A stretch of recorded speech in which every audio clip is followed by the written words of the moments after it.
Since getting married nearly 2 years ago, I had something happen to me for the first time last week. Maybe this has happened to you before too. I'm sure it's happened to many people. And if it has happened to you, then you'll be able to know exactly how I felt. So on Thursday night, I had officially finished work.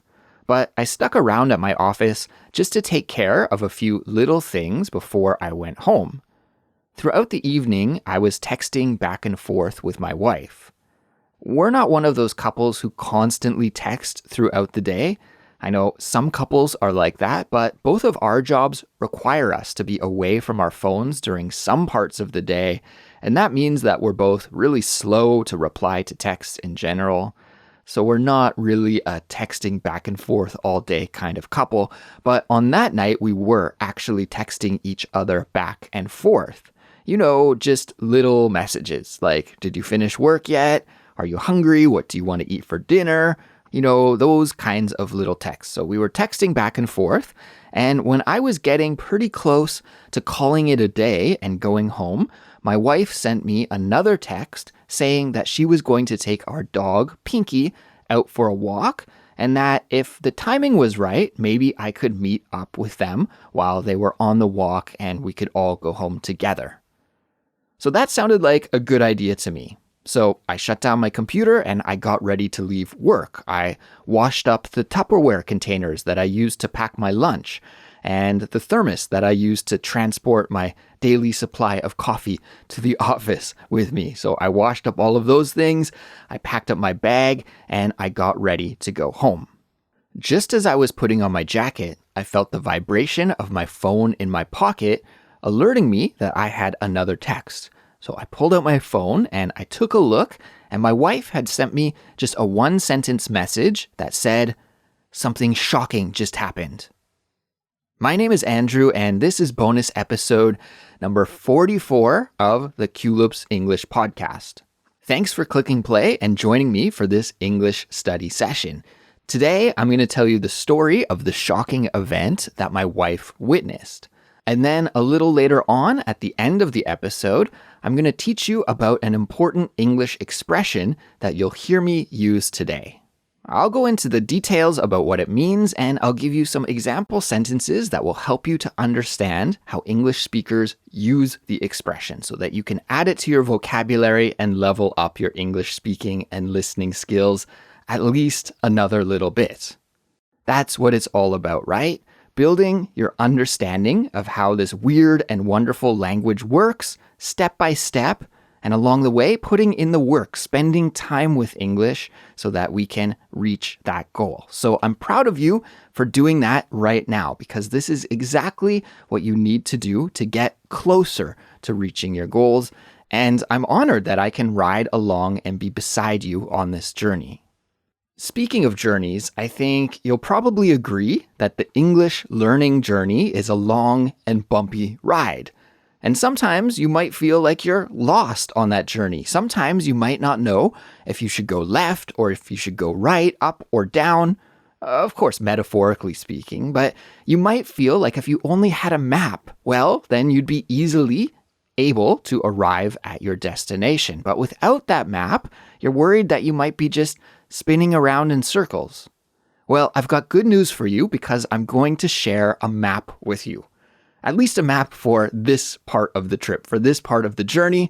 And you're maybe wondering, Andrew, what are you talking about? Well, the map for this part of the journey is our transcript for this episode. It's 100% free and you can get it for no cost at all. It comes in a PDF file that's perfect for printing out, or you can view the online interactive version. The interactive version works great on digital devices and it's totally clickable, which means you can click on any word and hear the audio played from that point again. It's a really cool study tool, so definitely check it out if you haven't done so before. So to get the transcript, your map for this episode, just visit our website, culips.com.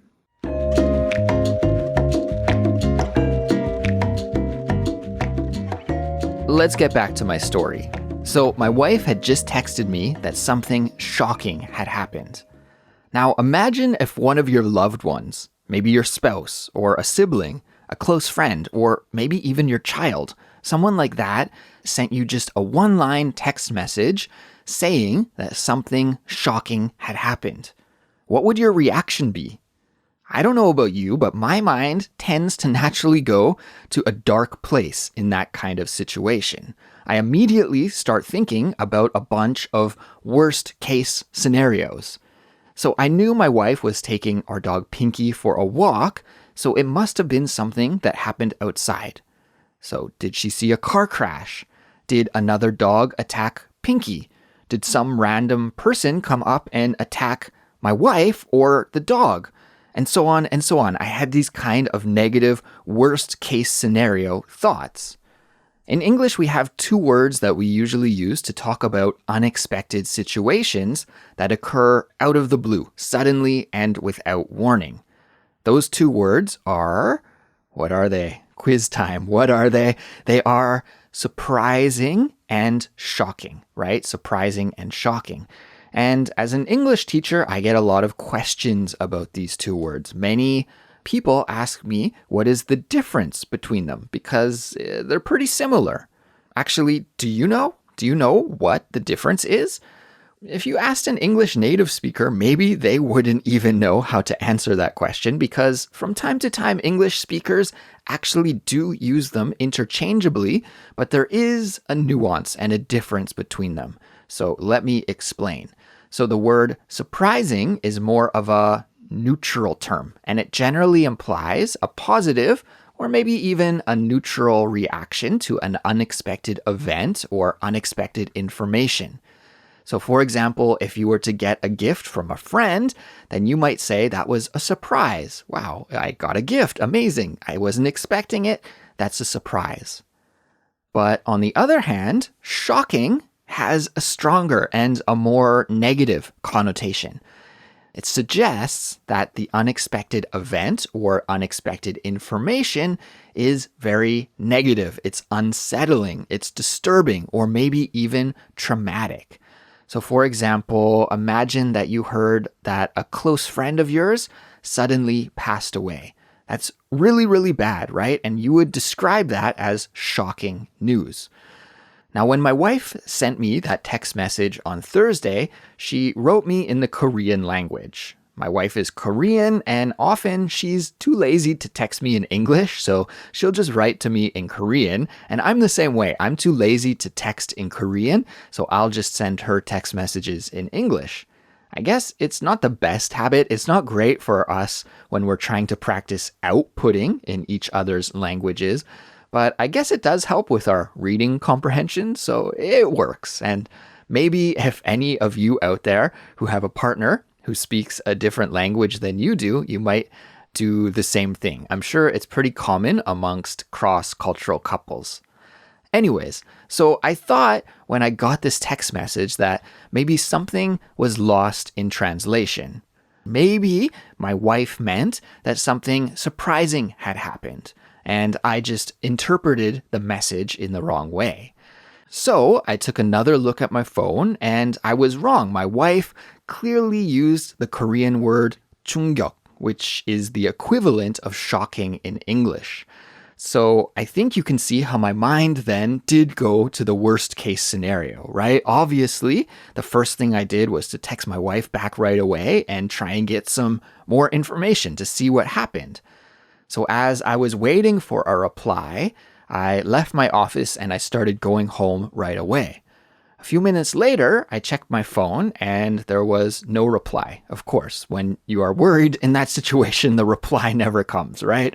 So there was no reply and I started to get a little antsy. Antsy means impatient and nervous, that kind of feeling you get when you're waiting for someone to reply to a text, but you don't get the answer and you're worried about the reasons why you're not getting an answer because maybe you're concerned that something bad has happened, right? That kind of feeling in that situation we could say is antsy. So I was antsy. I decided to just call my wife directly. And of course, she didn't answer the phone. Great. So now I was legitimately starting to feel a little bit of panic. What in the world was going on? So I picked up my pace and I started to hurry home. And after a minute or two, thankfully, I did finally get a text message from my wife. In fact, only a moment had passed when I hadn't heard from her, but it really felt like a long time. Sometimes in those moments of stress, our perception of time feels different. So the text that she sent me when she was replying said, "I'm going to send you a video. Make sure you watch the video with the sound on." So I was really confused. Like, what? You're sending me a video? I have to watch it with the sound on? So I downloaded the video on my phone. I grabbed my headphones out of my bag and I loaded up the video. And when it started playing, I could see our dog Pinky walking down the street. So this is a video that my wife captured while she was walking our dog. And then you could see another dog in the video frame. And that dog was about the same size as Pinky, just another smallish, medium-sized dog, okay? And Pinky must have not liked this dog too much because his tail was straight up in the air. Now, usually Pinky's a super friendly dog and he wags his tail at every dog or cats too, that he comes across. But this dog, for some reason, must have rubbed Pinky the wrong way, and he was standing his ground at full attention. Now, what happened next was the shocking thing that my wife had messaged me about. And you know what? Instead of me telling you, let me just play the video so you can hear the audio and hear this shocking thing for yourself.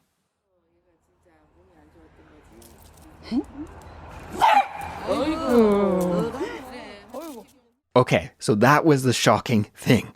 Now, maybe you're wondering, why is your dog barking so shocking? Well, I kind of agree with you that it's not so shocking. And in fact, for my wife and I, it was more surprising than anything. But in a good way. It was a surprise in a good way. Because you see, my wife and I, we adopted Pinky around 2.5 years ago, before we even got married. In fact, we got Pinky. He's 16 years old now, and so he was already an old dog when we first got him. We don't know too much about Pinky's life story, but shortly after we got him, we realized that he is completely deaf and he can't hear anything. We also noticed that he never makes any sounds ever. Well, sometimes when he's sleeping, he'll make these little audible breathing sounds that are very quiet, but nothing ever like a bark. So we figured that the two were probably connected, that maybe he didn't bark because he's deaf and he probably can't hear the sound of his own bark. At least that's what we thought. But then on Thursday night, he did suddenly bark at that other dog in the neighborhood, and we learned that he can, in fact, bark. He speaks after all this time. He finally made a sound. So when I saw the video, of course, at first I was relieved. Nothing bad had happened. And then I was thrilled because it was like Pinky had shown us a whole other side of his personality. And it made me feel reassured that we've been taking good care of Pinky, because I was concerned that if there was something that he didn't like us doing, maybe something like the way we brushed him or washed him, something like that, there was no way that he would be able to voice his displeasure because he couldn't bark or couldn't speak.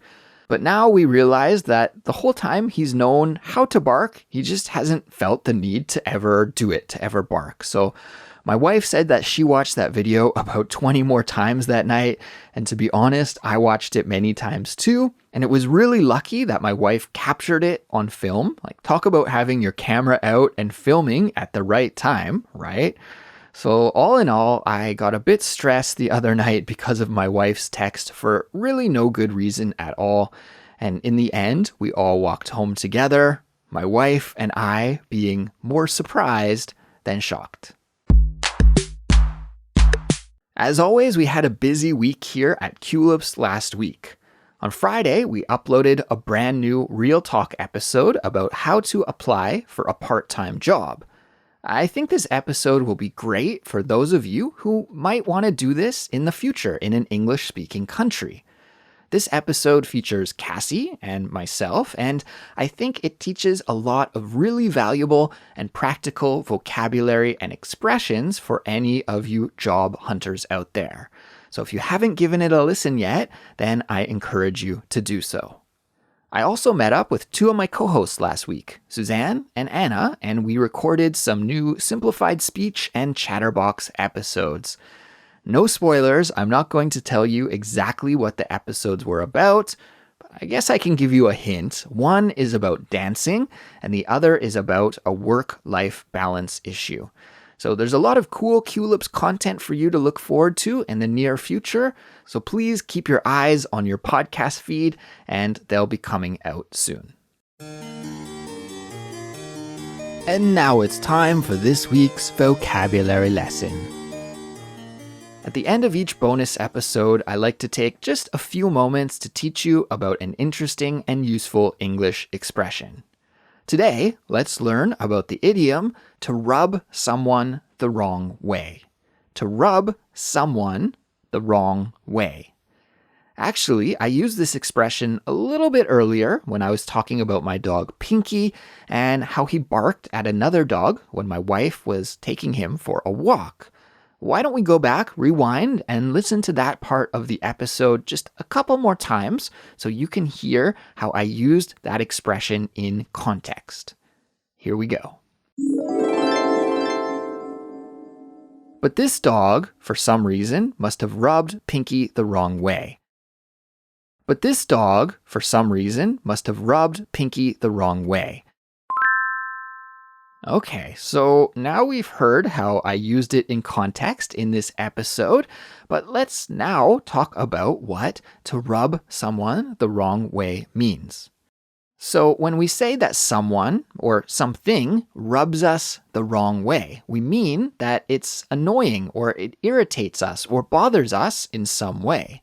This idiomatic expression is used to describe a feeling of discomfort or frustration that comes from interacting with someone or something that just doesn't feel quite right to us. So when that other neighborhood dog rubbed Pinky the wrong way, it means that that dog annoyed Pinky. Here's another example. Let's imagine you have a friend who's always cutting you off and interrupting you when you're talking. Maybe you're speaking and you're mid-sentence and then suddenly they cut you off or finish your thought for you. And how does that feel? Well, it feels frustrating and annoying, right? Well, in this case, you could say that your friend rubs you the wrong way because their behavior just is annoying to you. So in summary then, the expression to rub someone the wrong way is a great way to describe that feeling of irritation or annoyance or discomfort that can be caused by a variety of things, by people or the actions that people do, or even just an annoying, frustrating situation. So everyone, I really highly recommend adding this expression to your vocabulary because it's really useful for when you want to express your frustration with something in a lighthearted way. I've prepared some example sentences for us to listen to so we can learn how English speakers use this expression to rub someone the wrong way naturally.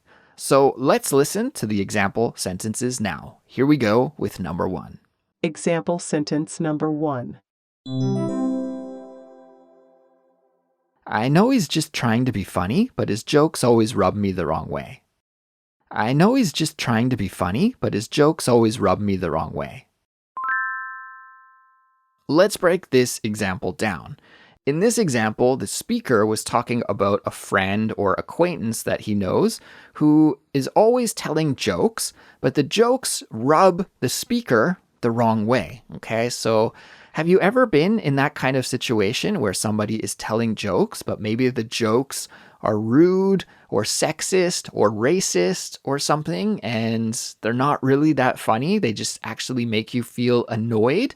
Well, this is exactly the situation that's happening in this example sentence, and the speaker says that instead of being funny, the jokes were actually kind of rude and annoying, and the jokes rubbed him the wrong way. Okay, that's an important distinction. He's not talking about the person who told the jokes, and he wasn't saying that that person was annoying, but rather the jokes rubbed him the wrong way, and the jokes were annoying to listen to and made him feel uncomfortable. Example sentence number 2. My roommate never cleaned up after herself in the kitchen, and that really rubbed me the wrong way, so I had to move out. My roommate never cleaned up after herself in the kitchen, and that really rubbed me the wrong way, so I had to move out. Let's break this example sentence down. In this example, the speaker is talking about an experience from his past when he had a roommate. And that roommate was a terrible roommate. She never cleaned up after herself in the kitchen. So maybe she would cook up a storm, make a huge meal, and dirty up all of the dishes and the pots and pans in the kitchen, but then she wouldn't clean up that mess. Put yourself in that situation. How would you feel? You'd probably go crazy. At least I know that I couldn't stand that. That would really, really annoy and frustrate me. It would rub me the wrong way, and it also rubbed the speaker of that example sentence the wrong way. So much so that he had to move out and find a new place to live. So I guess it was actually a very, very serious problem indeed. Example sentence number 3. I know he's a popular singer, and I can't exactly say why, but there's something about him I just don't like. I think the sound of his voice just rubs me the wrong way. I know he's a popular singer, and I can't exactly say why, but there's something about him I just don't like. I think the sound of his voice just rubs me the wrong way. Let's break this final example sentence down. In this example, the speaker is talking about a pop singer, and I don't know who it is exactly. We won't name names, but the sound of that singer's voice just rubs him the wrong way. In other words, he finds the sound of that singer's voice just to be annoying or irritating, and he doesn't like it very much. It rubs him the wrong way. We did it! That brings us to the end of another bonus episode for this week. So thank you so much for listening and studying English with me today. If you're looking for more English lessons to study with this week, then don't worry, we've got you covered. We have hundreds of more lessons that are available on our website, culips.com. And of course, for all Culips members, they come with helpful study guides and full transcripts for all of them. So I'm going to go. I actually have to take Pinky for a walk, believe it or not. I hope you have a wonderful week. Take care, and I will talk to you again soon. Goodbye.